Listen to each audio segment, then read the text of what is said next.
राधे राधे। हरे कृष्णा। अधिक मास की इस विशेष परमा एकादशी की आप सभी को बहुत शुभकामनाएं। पवित्र पुरुषोत्तम मास में आने वाली यह एकादशी अपने नाम के अनुरूप ही परम उच्च सर्वश्रेष्ठ पुण्यफल प्रदान करती है और उन सबसे भी ऊपर भगवान श्री कृष्ण की शुद्ध भक्ति प्रदान करने वाली यह एकादशी है। यह दुर्लभ और विशेष एकादशी है जो 3 वर्ष बाद आती है। सिर्फ और सिर्फ पुरुषोत्तम मास के कृष्ण पक्ष में यह शुभ फल प्रदायिनी और भक्ति को बढ़ाने वाली एकादशी है। तो आइए इस परम पवित्र परमा एकादशी के उपलक्ष्य में उससे जुड़ी हुई सुंदर पौराणिक कथा का श्रवण करते हैं। आइए आज की अधिक मास विशेष परमा एकादशी की कथा का प्रारंभ करते हैं। तो प्रेम से बोलिए पुरुषोत्तम मास की जय, पुरुषोत्तम भगवान की जय। अर्जुन ने कहा, हे कमल नयन, अब आप अधिक मास के कृष्ण पक्ष की एकादशी का नाम, उसके व्रत का विधान बताने की कृपा करें। इसमें किस देवता का पूजन किया जाता है, इस व्रत को करने से किस फल की प्राप्ति होती है। भगवान श्री कृष्ण ने कहा, हे अर्जुन, इस एकादशी का नाम परमा है। इसके व्रत से सभी पाप नष्ट हो जाते हैं। मनुष्य को इहलोक में सुख और परलोक में सद्गति प्राप्त होती है। इसका व्रत पूर्व में कहे विधान अनुसार करना चाहिए। भगवान विष्णु का धूप दीप नैवेद्य पुष्प आदि से पूजन करना चाहिए।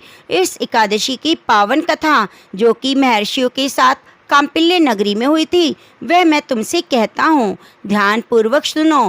कांपिल्य नगरी में सुमेधा नाम के एक अत्यंत ही धर्मात्मा ब्राह्मण रहते थे। उनकी स्त्री अत्यंत पवित्र और पतिव्रता थी। किसी पूर्व पाप के कारण वह दंपति अत्यंत दरिद्रता का जीवन व्यतीत कर रहे थे। ब्राह्मण को भिक्षा मांगने पर भी भिक्षा नहीं मिलती। उस ब्राह्मण की पत्नी वस्त्रों से रहित होते हुए भी अपने पति की सेवा करती, अतिथि को अन्न देकर स्वयं भूखी रह जाती और पति से कभी किसी वस्तु की मांग नहीं करती। दोनों पति पत्नी घोर निर्धनता का जीवन व्यतीत कर रहे थे। एक दिन ब्राह्मण अपनी स्त्री से बोला, हे प्रिय, जब मैं धनवानों से धन की याचना करता हूँ तो वे मुझे मना कर देते हैं। गृहस्थी धन के बिना नहीं चलती, इसीलिए यदि तुम्हारी सहमति हो तो मैं परदेश जाकर कुछ काम करूं, क्योंकि विद्वानों ने कर्म की प्रशंसा की है। ब्राह्मण की पत्नी ने विनीत भाव से कहा, हे स्वामी, मैं आपकी दासी हूँ। पति अच्छा या बुरा जो भी कुछ कहे, पत्नी को वही करना चाहिए। मनुष्य को पूर्व जन्म में किए गए कर्मों का फल मिलता है। सुमेरु पर्वत पर रहते हुए भी मनुष्य को बिना भाग्य के स्वर्ण नहीं मिलता। पूर्व जन्म में जो मनुष्य विद्या और भूमि दान करते हैं, उन्हें अगले जन्म में विद्या और भूमि की प्राप्ति होती है। ईश्वर ने भाग्य में जो कुछ लिखा है उसे टाला नहीं जा सकता। यदि कोई मनुष्य दान नहीं करता तो प्रभु केवल उसे अन्न देते हैं। इसलिए आपको इसी स्थान पर रहना चाहिए, क्योंकि मैं आपका बिछोह नहीं सहन कर सकती। पति बिना स्त्री की माता पिता भाई ससुर संबंधी आदि सभी निंदा करते हैं। इसलिए हे स्वामी, कृपा कर आप कहीं ना जाइए। जो भाग्य में होगा वही मिलेगा। स्त्री की सलाह मानकर ब्राह्मण प्रदेश नहीं गया। इसी प्रकार समय बीतता गया। एक बार कौंडिन्य ऋषि वहाँ आए। ऋषि को देखकर ब्राह्मण सुमेधा और उसकी स्त्री ने उन्हें प्रणाम किया और बोले, आज हम धन्य हो गए। आपके दर्शन से हमारा जीवन सफल हुआ। ऋषि को उन्होंने आसन और भोजन दिया। भोजन देने के बाद पतिव्रता ब्राह्मणी ने कहा, हे ऋषिवर, कृपया कर आप मुझे दरिद्रता का नाश करने की विधि बताएं। मैंने अपने पति को परदेश में जाकर धन कमाने से रोका है। मेरे भाग्य से आप आ गए हैं। मुझे पूर्ण विश्वास है अब मेरी दरिद्रता शीघ्र ही नष्ट हो जाएगी। अतः आप दरिद्रता को नष्ट करने का उपाय बताएं। ब्राह्मणी की बात सुनकर कौंडिन्य ऋषि बोले, हे ब्राह्मणी, मल मास के कृष्ण पक्ष की परमा एकादशी के व्रत से सभी पाप दुख दरिद्रता नष्ट हो जाती है। जो मनुष्य इस व्रत को करता है वह धनवान हो जाता है। इस व्रत में नृत्य गायन आदि सहित रात्रि जागरण करना चाहिए। भगवान शंकर ने कुबेर जी को इसी व्रत को करने से धन अध्यक्ष बना दिया। इसी व्रत के प्रभाव से सत्यवादी राजा हरिश्चंद्र को पुत्र स्त्री राज्य की प्राप्ति हुई। उसके बाद कौंडिन्य ऋषि ने उन्हें एकादशी के व्रत का समस्त विधान कह सुनाया। ऋषि ने कहा, हे ब्राह्मणी, पांचरात्रि व्रत इससे भी ज्यादा उत्तम है। परमा एकादशी के दिन प्रातःकाल नित्य कर्म से निवृत्त होकर विधान पूर्वक पंचरात्रि व्रत आरंभ करना चाहिए। जो मनुष्य 5 दिन तक निर्जल व्रत करते हैं वे माँ, पिता, स्त्री सहित स्वर्गलोक को जाते हैं। जो मनुष्य 5 दिन तक संध्या को भोजन करते हैं वे स्वर्ग को जाते हैं। जो मनुष्य स्नान करके 5 दिन ब्राह्मणों को भोजन कराते हैं वे समस्त संसार को भोजन कराने का फल पाते हैं। जो मनुष्य इस व्रत में अश्वदान करते हैं उन्हें तीनों लोकों को दान करने का फल मिलता है। जो मनुष्य उत्तम ब्राह्मणों को तिल दान करते हैं वे तिल की संख्या के बराबर विष्णु लोक में वास करते हैं। जो मनुष्य घी का पात्र दान करते हैं वे सूर्य लोक को जाते हैं। जो मनुष्य 5 दिन तक ब्रह्मचर्य पूर्वक रहते हैं वे देवांगनाओं के साथ स्वर्ग में जाते हैं। हे ब्राह्मणी, तुम अपने पति के साथ इस व्रत को धारण करो, इससे तुम्हें अवश्य ही सिद्धि और अंत में स्वर्ग की प्राप्ति होगी। कौंडिन्य ऋषि के वचन सुनकर ब्राह्मण और उसकी स्त्री ने परमा एकादशी का 5 दिन तक व्रत किया। व्रत पूर्ण होने पर ब्राह्मण की स्त्री ने एक राजकुमार को अपने यहाँ आते देखा। राजकुमार ने ब्रह्मा जी की प्रेरणा से एक उत्तम घर जो कि सब वस्तुओं से परिपूर्ण था उन्हें रहने के लिए दिया। उसके बाद राजकुमार ने आजीविका के लिए गांव दिया। इस प्रकार ब्राह्मण और उसकी स्त्री इस व्रत के प्रभाव से इस लोक में अनंत सुख को भोगकर अंत में स्वर्ग लोक को गए। भगवान श्री कृष्ण ने कहा, हे अर्जुन, जो मनुष्य परमा एकादशी का व्रत करता है उसे सभी तीर्थों और यज्ञों में फल प्राप्त होता है। जिस प्रकार संसार में 2 पैरों वालों में ब्राह्मण, 4 पैरों वालों में गौ, देवताओं में देवेंद्र श्रेष्ठ है, उसी प्रकार मासों में अधिक मास उत्तम है। इस मास में पंचरात्रि अत्यंत पुण्य देने वाली है। इस माह में पद्मिनी और परमा एकादशी है। इनके व्रत से सभी पाप नष्ट हो जाते हैं। अतः दरिद्र मनुष्य को एक व्रत जरूर करना चाहिए। जो मनुष्य अधिक मास में स्नान और एकादशी व्रत नहीं करते उन्हें आत्महत्या करने का पाप लगता है। यह मनुष्य योनि बड़े ही पुण्य से मिलती है, इसलिए मनुष्य को एकादशी का व्रत अवश्य ही करना चाहिए। हे कुंती पुत्र अर्जुन, जो तुमने पूछा वह मैंने तुम्हें विस्तार पूर्वक बतला दिया। अब इन व्रत को भक्ति पूर्वक करो। जो मनुष्य अधिक मास की परमा एकादशी का व्रत करते हैं वे स्वर्ग लोक में जाकर देवराज इंद्र के समान सुखों का भोग करते हुए तीनों लोकों में पूजनीय होते हैं। तो प्रेम से बोलिए, पुरुषोत्तम भगवान की जय, एकादशी माता की जय। हरिदास ठाकुर भगवान श्री कृष्ण की परम भक्त थे। जहाँ वे रहते थे वहीं पर रामचंद्र खान नाम का एक जमींदार था। उसने सोचा, मेरे पास इतनी जमीन और पैसा है परंतु मेरा कोई आदर नहीं करता और हरिदास ठाकुर यह संत मांगकर खाता है और पूरा दिन बिना कुछ किए ही सिर्फ भगवान का नाम जपता है, उसकी भक्ति करता है, लेकिन फिर भी हर कोई इसके सामने नतमस्तक होता है। मैं उसकी कीर्ति कैसे नष्ट करूं? प्रिय भक्तजनों, जब भी किसी संत की परीक्षा होती है तो उसके सामने 3 चीजें परीक्षा के तौर पर भेजी जाती हैं। सबसे पहले काम भावना की परीक्षा होती है, उसके बाद विपत्तियां भेजी जाती हैं और अंत में प्रसिद्धि देकर अहंकार की परीक्षा ली जाती है। रामचंद्र खान ने हरिदास ठाकुर जी को गिराने का निर्णय लिया। उसने इस काम के लिए एक वैश्या को नियुक्त किया। उसने वैश्या को निर्देश दिया कि वह हरिदास ठाकुर के घर जाए और बाद में शोर मचा दे, जिससे पड़ोसियों को लगे कि हरिदास ठाकुर जी उसके साथ भोग कर रहे थे। इससे वह सबकी नजरों में गिर जाएंगे, उनका मान सम्मान सब कुछ चला जाएगा। परंतु उसे यह नहीं पता था कि हरिदास ठाकुर जी भगवान के सेवक हैं और भगवान स्वयं उनके रक्षक हैं। वैश्य सुंदर, बुद्धिमान, चालबाज और चतुर थी। वह हरिदास ठाकुर जी की कुटिया में गई, जहाँ वे भगवान की पवित्र नाम का जप करने में तल्लीन थी। उन्हें लुभाने के लिए उनसे बातें करने की कोशिश की, लेकिन वह अपने जप में मग्न रहे। वह सुबह से शाम तक इंतजार करती रही, लेकिन ठाकुर हरिदास जी ने उनसे बात करने से पहले अपना जप पूरा करने का आग्रह किया। वह प्रतिदिन भगवान की 3 लाख नामों का जप करते थे। वे दिन भर इंतजार करती रही। वह उनके चेहरे को देखती रही और भगवान के पवित्र नाम को सुनती रही। वे शाम को चली गई। अगले दिन उन्हें ब्रश करने के लिए सज धज कर वापस आई और यहाँ हरिदास ठाकुर जी अभी भी जप कर रहे थे। वैश्या ने बीच में बात करने की कोशिश की, लेकिन वह अपने जप में लगे रहे। वह उनके जप को सुनती रही। दूसरे दिन की शाम हुई, फिर वह अपने घर चली गई। तीसरे दिन लौटी और गुस्से में बोली, तुम मुझसे बात क्यों नहीं करते? उन्होंने कहा, मैं तुमसे बात करूंगा, पहले मुझे अपना जप पूरा कर लेने दो। हरिदास जी की बातें सुनकर उसका हृदय परिवर्तन हो गया।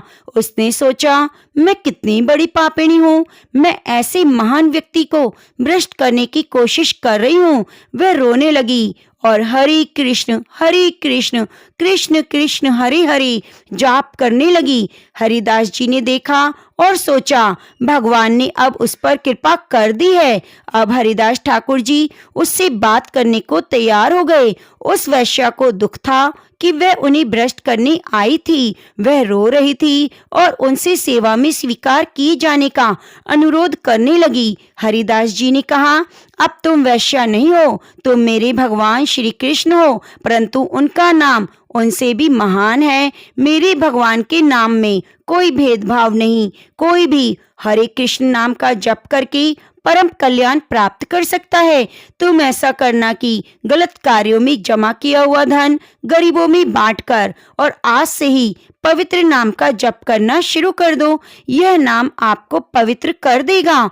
वैश्या ने कहा, मैं अपने घर वापस नहीं जाऊंगी। हरिदास जी ने उसे उनकी कुटिया में ही रहकर नाम जप करने को कहा और खुद वहां से चले गए। वैश्या ने संन्यास लिया और उसी कुटिया में नाम जप करने लगी। उनका नाम हरिदासी हो गया। हरिदास जी उसी क्षण कुटिया छोड़कर अद्वैत आचार्य जी के घर शांतिपुर के लिए रवाना हुए। वैश्या फटे पुराने कपड़े पहनकर लगातार भगवान के नाम का जप करने लगी। जिस जमींदार ने उन्हें भेजा था उसके तो होश उड़ गए। उसने सोचा, मैंने हरिदास ठाकुर को बदनाम करने के लिए वैश्या भेजी, लेकिन वैश्या ही खुद परिवर्तित हो गई और भक्त बन गई। लोग उस वैश्या का उसी प्रकार आदर करने लगे जैसे हरिदास जी का करते थे।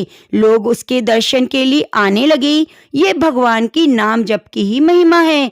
रामचंद्र खान को अपने कुकर्मों का फल मिला। उस पर राजा के विरुद्ध अपराध करने का आरोप लगाया गया। उसकी सारी संपत्ति जब्त कर ली गई और जेल भेज दिया गया। जो लोग भक्तों का अपमान करते हैं, उन्हें गिराने की कोशिश करते हैं, उनकी दुर्गति निश्चित होती है। अब इधर हरिदास ठाकुर जी भगवान के नाम को ही अपना जीवन मानते थे। उन्होंने वैश्या का उद्धार किया। इसके बाद वे शांतिपुर में अद्वैत आचार्य जी के पास आए। उन्होंने शांतिपुर के पास फुलिया नाम के गांव में छोटी सी फूस की झोपड़ी में जप करना शुरू कर दिया। उस समय का राजा मुस्लिम धर्म का अनुयायी था। जो कोई भी उसकी धर्म के विपरीत बोलता, वह उसे दंडित करता। राजा के काजी को पता चला कि हरिदास जी जन्म से मुसलमान हैं, लेकिन फिर भी हरे कृष्ण का जप करते हैं। हरिदास जी का प्रभाव देखकर वह उनसे ईर्ष्या करने लगा। उसने हरिदास जी को दंड देने का निश्चय किया। उसने सबसे पहले यह बात राजा के सामने रखी। हरिदास जी के विरुद्ध शाही दरबार में मुकदमा दायर किया गया। हरिदास जी को हथकड़ी बेड़ियां डालकर दरबार में लाया गया। राजा ने उन्हें बिठाया और पूछा, क्या उन्होंने अपनी इच्छा से धर्म परिवर्तित किया है? राजा ने कहा, अपने धर्म का त्याग करने की वजह से तुम्हें नरक भोगना पड़ेगा। मुझे तुम्हारे लिए बहुत दुख हो रहा है। तुम्हें देखकर सजा देना सही नहीं लग रहा। तुम कलमा पढ़ो, मैं तुम्हारी सजा कम कर दूंगा, अन्यथा तुम्हें भयंकर दंड मिलेगा। ठाकुर हरिदास जी ने राजा को समझाया कि उन्होंने भगवान के नाम का जप शुरू करके कुछ भी गलत नहीं किया, लेकिन काजी ने हस्तक्षेप किया और कहा वह कुछ भी सुनना नहीं चाहता। उसने राजा से कहा, हरिदास अधर्म कर रहे हैं, वे काफिर है और सजा मिलनी चाहिए। काजी ने कहा कि उन्हें इसलिए सजा दी जानी चाहिए ताकि कोई दोबारा उनके खिलाफ खड़ा होने की हिम्मत ना करे। सजा मौत की होनी चाहिए, लेकिन सीधी मौत नहीं। उन्हें बीच बाजार में कांटों के कोड़ों से पीटना चाहिए ताकि हर कोई देख सके कि अपने धर्म के खिलाफ जाने का क्या परिणाम होता है। राजा सहमत हो गया। जल्लादों ने तुरंत उनके हाथ बांध दिए और कोड़ों से पीटना शुरू कर दिया। वे भगवान का नाम जपते रहे। कोड़े उन्हें घायल कर रहे थे, उनकी चमड़ी खींचते रहे। वे हरे कृष्ण कृष्ण कृष्ण हरे हरे, हरे राम राम राम हरे हरे का जाप करते रहे। इतनी भयानक दर्द और पीड़ा के बीच उन्होंने आह भी नहीं करी। उनकी पीठ से खून की धाराएं बह रही थीं। क्रूर जल्लाद उन्हें पीटते जा रहे थे और हरिदास जी हरे कृष्ण नाम मंत्र का जाप करते जा रहे थे। प्रिय भक्तों, उनके जैसे लोगों के जप से ही यह संसार धन्य और पवित्र है। इन महापुरुषों की महिमा के कारण ही आज हम भगवान के नाम का जप पा रहे हैं। वे ईश्वर के प्रतिनिधि हैं जो भक्ति की शक्ति दिखाने के लिए अवतरित होते हैं। हरिदास ठाकुर जी चेहरे पर मुस्कान के साथ वे लगातार कोड़े खाते हुए श्री हरि नाम जपते रहे। उन्हें देखने वाले दुख से चिल्ला रहे थे और रो रहे थे। वे जल्लादों की क्रूरता देख रहे थे जो एक महान निर्दोष व्यक्ति को यातना दे रहे थे, लेकिन राजा के आदेश के खिलाफ बोलने की हिम्मत किसी में ना हुई तो किसी ने कुछ भी नहीं किया। उन्हें बीच बाजार में पीटा गया। उनके शरीर से उनका मांस निकलने लगा। जल्लादों को आश्चर्य हुआ कि उन्होंने एक बार भी आह नहीं भरी, बस कह रहे थे हरे कृष्ण हरे कृष्ण। हरिदास जी भगवान से प्रार्थना कर रहे थे कि वे काजी, राजा या जल्लादों को दंड ना दें। हरिदास जी ने आखिरी बार हरि बोल हरे कृष्ण कहा और बेहोश हो गए। जल्लादों ने देखा हरिदास जी की धड़कन नहीं चल रही। उन्होंने उन्हें मृत घोषित कर दिया। काजी ने देखा वे मर गए हैं तो उनके शरीर को गंगा में फेंक दिया गया। गंगा का स्पर्श होते ही उनका शरीर अमृत हो गया। गंगा जी ने उन्हें अपनी गोद में ले लिया। वे डूबे नहीं, वे होश में आए और बोले हरे कृष्ण कृष्ण कृष्ण हरे हरे, हरे राम राम राम हरे हरे। गंगा जी ने उनके घाव को अपनी लहरों में धोया। गंगा जी के स्पर्श से उनका सारा कष्ट दूर हो गया।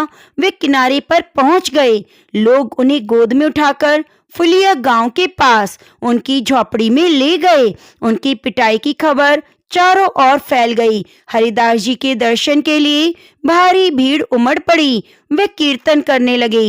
गंगा जल के स्पर्श से उनके सारे घाव ठीक हो गए और उन्हें किसी औषधि की आवश्यकता ना पड़ी। जब राजा ने सुना वे जीवित हैं तो उन्हें विश्वास नहीं हुआ। उन्हें तो इतनी बुरी तरह पीटा गया था कि जिंदा नहीं बच सकते थे। राजा और काजी उनसे मिलने आए। उन दोनों ने उन्हें स्वस्थ, तेजस्वी और कीर्तन करते हुए देखा। राजा ने काजी की ओर देखा और कहा उन दोनों ने बहुत बड़ा अपराध किया है। ऐसी सजा पाकर कोई भी जीवित नहीं रह सकता। राजा ने ठाकुर हरिदास जी को साष्टांग प्रणाम किया, क्षमा मांगी। हरिदास जी ने कहा इसमें तुम्हारी कोई गलती नहीं, शायद ये मेरा ही कोई बुरा कर्म था। राजा ने हरिदास जी की कोई सेवा करने का अनुरोध किया तो हरिदास जी ने राजा से केवल एक सेवा मांगी। उन्होंने राजा से फिर कभी किसी वैष्णव को परेशान ना करने, भगवान के कीर्तन में विघ्न ना डालने के लिए कहा। हरिदास जी ने राजा और काजी से कहा वे इस घटना से दुखी ना हो। उन्होंने कहा, मानव शरीर में सुख दुख तो लगे रहते हैं, प्रत्येक प्राणी को अपने कर्म भोगने पड़ते हैं। ये शायद मेरा ही कोई कर्म था जिसके कारण यह सब हुआ। यह सुनकर राजा फिर उनके पैरों में गिर गया। सभी वैष्णवों ने आकर उन्हें प्रणाम किया। हरिदास जी ने कहा, मैंने राजा के दरबार में अपने स्वामी भगवान श्री कृष्ण और उनके नाम की निंदा सुनी, जो मेरे इस दंड का कारण बनी। भगवान ने पूरी पिटाई के दौरान मुझे अपने गले से लगाए रखा।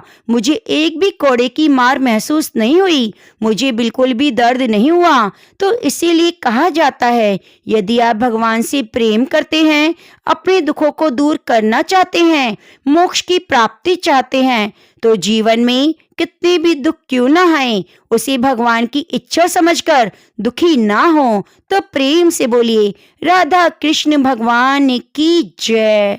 एक बार नारद मुनि ने पृथ्वी लोक पर राधा नाम की महिमा सुनी और सुना कि वह कृष्ण की सबसे बड़ी भक्त है। नारद जी को लगता था कि वह श्री हरि के सबसे बड़े भक्त हैं। अपने मन की शंका का निवारण करने के लिए नारद जी श्री कृष्ण के पास गए। भगवान श्री कृष्ण तो अंतर्यामी हैं। वे समझ गए कि नारद जी के मन में क्या शंका चल रही है। श्री कृष्ण ने सोचा, नारद जी को राधा रानी के प्रेम और भक्ति का अनुभव कराना ही पड़ेगा। जब नारद जी श्री कृष्ण जी के पास आए तो श्री कृष्ण अपना सिर पकड़कर बैठे थे। नारद जी ने श्री कृष्ण से पूछा, प्रभु आपको क्या हुआ? तब कृष्ण भगवान कहने लगे, नारद जी मेरे सिर में तो बहुत दर्द है। नारद जी ने पूछा, हे प्रभु आपके इस दर्द का निवारण कैसे होगा? तब भगवान बोले, अगर कोई मेरा सच्चा भक्त अपने चरणों को धोकर उसका चरणामृत मुझे पिला दे तो मेरे सिर का दर्द ठीक हो जाएगा। नारद जी सोचने लगे, मैं श्री हरि का सच्चा भक्त हूँ, लेकिन श्री कृष्ण को अपने चरणों का चरणामृत पिलाने से मुझे नरक तुल्य पाप लगेगा, इसलिए ऐसा पाप मैं अपने सिर नहीं ले सकता। नारद जी ने रुक्मणी से और बाकी रानियों से इस समस्या को सुनाया, लेकिन कोई भी इस पाप को अपने सिर लेने को तैयार ना हुई। नारद जी को राधा रानी की याद आई कि वह भी तो कृष्ण भगवान की सच्ची भक्त हैं। नारद जी ने जाकर सारा प्रसंग राधा रानी को सुनाया। राधा रानी ने उसी समय एक बर्तन में जल लेकर अपने चरणों को धोकर वह जल नारद जी को दे दिया और कहा, जल्दी से जाकर इसे श्री कृष्ण को दे दो। राधा रानी नारद जी से कहने लगी, मैं जानती हूँ कि इस बात के लिए मुझे नरक तुल्य पाप लगेगा। राधा रानी आगे बोली नारद जी से कि श्री कृष्ण के दर्द के निवारण के लिए मैं कोई भी पाप अपने सिर पर लेने को तैयार हूँ। नारद जी श्री कृष्ण के पास गए तो श्री कृष्ण मंद मंद मुस्कुरा रहे थे। अब तक तो नारद जी समझ गए कि राधा रानी श्री कृष्ण से निश्चल प्रेम करती है और उनकी सबसे बड़ी भक्त है। श्री कृष्ण ने यह सारी लीला मुझे एहसास कराने के लिए रची। तो प्रेम से बोलिए, राधा कृष्ण भगवान की जय। प्रिय भक्तजनों, यदि आपको कथा अच्छी लगी है तो एक बार कमेंट बॉक्स में राधा रानी की जय जरूर लिखिएगा और चैनल को सब्सक्राइब नहीं किया तो सब्सक्राइब जरूर कर लीजिएगा। एक बार भगवान श्री हरि विष्णु माता लक्ष्मी जी के साथ हरिद्वार में घूम रहे थे। माता लक्ष्मी ने देखा सारे मनुष्य गंगा में नहा नहाकर हर हर गंगे कहते जा रहे हैं, परंतु सभी लोग दुखी और परेशान हैं। तब माता लक्ष्मी ने बहुत ही आश्चर्य से भगवान विष्णु से पूछा, हे स्वामी, गंगा में इतनी बार स्नान करने पर भी इनके पाप और दुखों का नाश क्यों नहीं हुआ? क्या गंगा में अब सत्यता नहीं रही? भगवान विष्णु बोले, गंगा में तो वही सामर्थ्य है, परंतु इन लोगों ने पाप नाशनी गंगा में स्नान किया ही नहीं, फिर इन्हें लाभ कैसे मिलेगा? माता लक्ष्मी ने आश्चर्य से कहा कि गंगा स्नान कैसे नहीं किया? सभी तो हमारे सामने नहा नहा कर आ रहे हैं, अभी तक तो इनके शरीर भी नहीं सूखे। भगवान विष्णु ने कहा, यह लोग तो केवल जल में डुबकी लगाकर आ रहे हैं, मैं तुम्हें कल इसका रहस्य समझाऊंगा। दूसरे दिन बहुत जोर से बारिश होने लगी। सारी गलियां कीचड़ से भर गई। एक चौड़े रास्ते में एक बहुत बड़ा सा गड्ढा था, चारों ओर कीचड़ भरी हुई थी। भगवान विष्णु ने लीला रची। वे स्वयं एक बूढ़े आदमी का रूप धारण करके उस गड्ढे में जा गिरे। लक्ष्मी जी को उन्होंने समझाकर पास बिठा दिया कि देखो, तुम लोगों को सुना सुनाकर यूं पुकारती रहो कि मेरे बूढ़े पति अचानक गड्ढे में गिर गए हैं। कोई पुण्य आत्मा इनको बाहर निकालकर इनके प्राण बचाए और हम असहाय दंपति की सहायता करें। भगवान विष्णु ने यह भी समझा दिया कि जब कोई व्यक्ति गड्ढे में से मुझे बाहर निकालने को तैयार हो, तब इतना कह देना कि मेरे पति सर्वथा निष्पाप है। इन्हें वही व्यक्ति छुए जो खुद भी निष्पाप हो। यदि आप निष्पाप हैं तो इनको हाथ लगाएं, नहीं तो उनके हाथ लगाते ही आप स्वयं भस्म हो जाएंगे। लक्ष्मी जी तथास्तु कहकर गड्ढे के किनारे बैठ गई और आने जाने वालों को सुना सुनाकर भगवान विष्णु की सिखाई हुई बातें कहने लगी। गंगा में नहा नहाकर लोगों के झुंड आ रहे थे और सुंदर युवती को यूं बैठी देखकर कुछ लोगों के मन में तो पाप आया और कुछ लोगों को धर्म का भय हुआ। कुछ लोग कानून से डरे और कुछ लोगों ने लक्ष्मी जी को यह कह दिया मरने दो इस बुड्ढे को, क्यों इसके लिए रोती हो। और कुछ दयालु चरित्रवान पुरुषों ने उस युवती के पति को बाहर निकालना तो चाहा, परंतु लक्ष्मी जी के वचन सुनकर वे रुक गए। सोचा, हम गंगा में नहाकर तो आए हैं, तो क्या हुआ, हम पापी तो हैं ही, कहीं हम सहायता करते समय भस्म ना हो जाएं। उनके पास कई व्यक्ति आए, परंतु किसी का साहस नहीं हुआ। सैकड़ों आए, सैकड़ों ने पूछा और चले गए। संध्या का समय हो चला। तब भगवान विष्णु ने माता लक्ष्मी से कहा, देखा, आया कोई सच्चे मन से गंगा नहाने वाला। तब थोड़ी देर बाद एक नवयुवक हाथ में एक लोटा लिए हुए हर हर गंगे कहता हुआ आया। लक्ष्मी जी ने उसे भी यही बात कही। उस युवक का हृदय करुणा से भर आया और उसने भगवान विष्णु को बाहर निकालने की तैयारी की। लक्ष्मी जी ने उसे रोककर कहा, भाई, यदि तुम सर्वथा निष्पाप नहीं हो तो मेरे पति को छूते ही भस्म हो जाओगे। उसने उस समय बिना किसी संकोच किए लक्ष्मी जी से कहा, माता, मेरे निष्पाप होने से तुम्हें संदेह क्यों हो रहा है? देखती नहीं, अभी मैं गंगा नहाकर आया हूँ। भला गंगा में नहाने के बाद भी क्या पाप रहते हैं? मैं अभी तुम्हारे पति को बाहर निकालता हूँ। युवक ने लपककर बूढ़े आदमी को उठा लिया। भगवान विष्णु और माता लक्ष्मी ने उसे अधिकारी समझकर अपने असली रूप में प्रकट होकर दर्शन देकर निहाल कर दिया। भगवान विष्णु ने माता लक्ष्मी से कहा, इतने सारे लोगों में केवल एक आदमी ही गंगा स्नान किया। इससे पता चलता है कि जो लोग बिना श्रद्धा और विश्वास के केवल दंभ के लिए गंगा स्नान करते हैं, उन्हें वास्तविक फल प्राप्त नहीं होता। परंतु इसका मतलब यह नहीं कि गंगा स्नान व्यर्थ हो जाता है। गंगा स्नान का पुण्य पूर्ण है। गंगा आज भी उतनी सामर्थ्यवान है। तो प्रेम से बोलिए, लक्ष्मी नारायण भगवान की जय। अब आइए सुनते हैं सभी मनोकामनाओं को पूरी करने वाली तुलसी माता की कथा।